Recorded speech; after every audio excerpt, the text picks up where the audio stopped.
लोकसभा में one nation one election के bill को पास करने को लेकर सहमति बनती दिखाई दे रही है।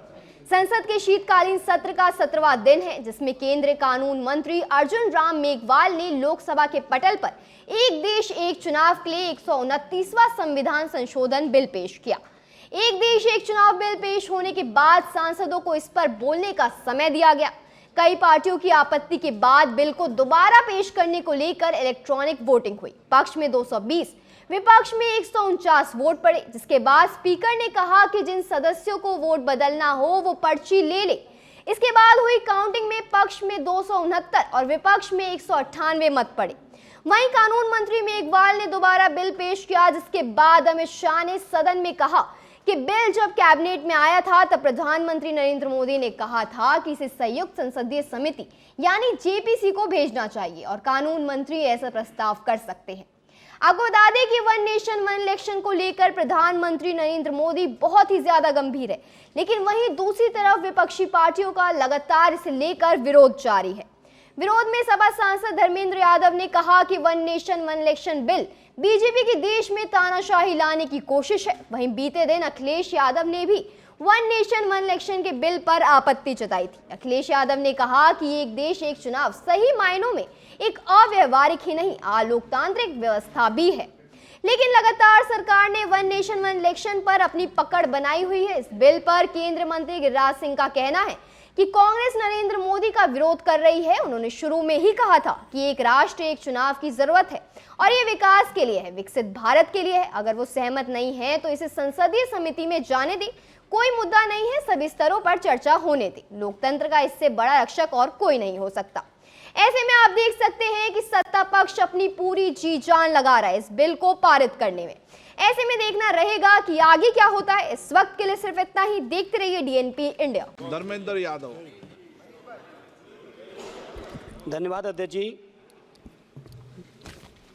मैं इस संविधान के 129वें संशोधन अधिनियम के विरोध के लिए खड़ा हूं। अध्यक्ष जी, मैं समझ नहीं पा रहा हूं, अभी 2 दिन पहले संविधान को बचाने की, संविधान की गौरवशाली परंपराएं की कस्में खाने में कोई कमी नहीं रखी। 2 ही दिन के अंदर संविधान की जो हमारी मूल भावना है, 2 ही दिन के अंदर संविधान का जो हमारा बेसिक स्ट्रक्चर है, 2 ही दिन के अंदर संविधान का जो हमारा संघीय ढांचा है, उसको खत्म करने के लिए संविधान संशोधन बिल लाए हैं।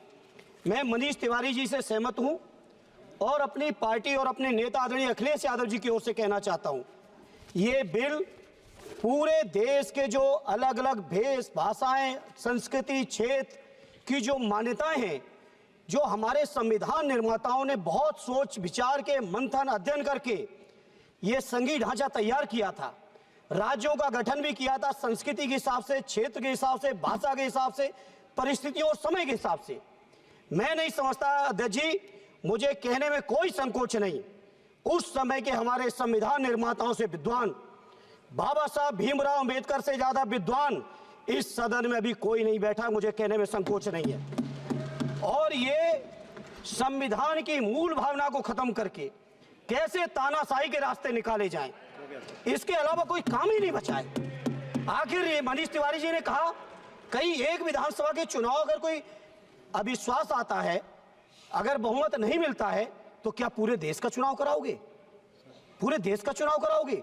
और ये लोग एक देश एक संविधान एक चुनाव की बात करते हैं, जो लोग 8 विधानसभाएं भी एक साथ नहीं करा पाते हो, मौसम देख के तारीखें बदलते हो, वो लोग बात करते हैं एक देश एक चुनाव की। इसलिए अध्यक्ष जी, मैं अपनी पार्टी की ओर से, अपने नेता आदरणीय अखिलेश यादव जी की ओर से इस बिल का पुरजोर विरोध करता हूं और आपके माध्यम से देश के जनमानस से कहना चाहता हूं, ये भारतीय जनता पार्टी के लोग तानाशाही लाने के नित नए रास्ते लाते हैं। जो 8 विधानसभाओं का चुनाव एक साथ नहीं करा पाए, 4 राज्यों के चुनाव एक साथ नहीं करा पाए, वो पूरे देश की लोकसभा और सारे प्रांतों की विधानसभाएं एक साथ कराने की बात करते हैं।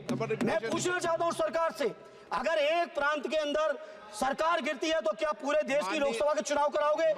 क्या अगर लोकसभा के चुनाव के चक्कर में उस प्रांत के लोग क्यों सफर करेंगे? अरे चर्चा कर लेना। अरे कुछ नहीं बचा है, कुछ नहीं बचा है आपके पास। अध्यक्ष जी, सदन को थोड़ा सा सिस्टम में लाएं।